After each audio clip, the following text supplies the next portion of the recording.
Well, it's Tuesday morning, March 31st, in the year of our Lord 33, and so much has happened already on Sunday and Monday, it's likely that the disciples and everybody else are really wondering what Jesus is going to do now. On Sunday, he rode into the city with people lauding him as king. On Monday, he cleansed the temple by driving out the money changers. So what is Jesus going to do today? Well, the tension between Jesus and the religious establishment only grows today as he goes back to the temple. But before that, Jesus teaches his disciples a lesson on faith. See, as the morning begins, the disciples point out the fig tree that Jesus cursed the day before and how it had completely withered. They're astonished by this, but Jesus takes it as an opportunity to teach them the power of praying with undoubting faith. He also caps off this lesson by reminding them of their need to forgive others. Failing to forgive could be a bigger obstacle to answered prayer than the mountain that Jesus just said could be moved into the sea with the prayer of faith.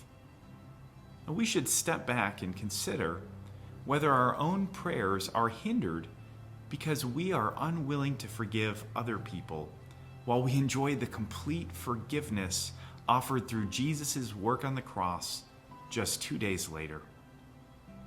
Well, as Jesus and his disciples approach the Temple Mount, crowds gather to hear him teach, and the religious leaders, who have already had enough of Jesus, begin immediately to try to trap Jesus so that they have a reason to take him out. Now, their first trap is to ask him by whose authority he had done what he did yesterday, specifically to clean out the temple. Jesus doesn't take the bait, and instead he asks them another question that they're afraid to answer. And so he tells them 3 stories that all illustrate how they are rejecting grace for their own self-righteousness. Now next, the Pharisees and the Herodians try to trap him by asking him if it's lawful to pay taxes to Caesar. But once again, Jesus evades their trap and answers the question as it should be answered. After that, the Sadducees try to trip Jesus up with a question about the resurrection. But Jesus exposes that they don't understand the scriptures with his answer, and they walk away dumbfounded. Finally, the Pharisees send an expert in the law to ask Jesus which of the commandments in the law is the greatest.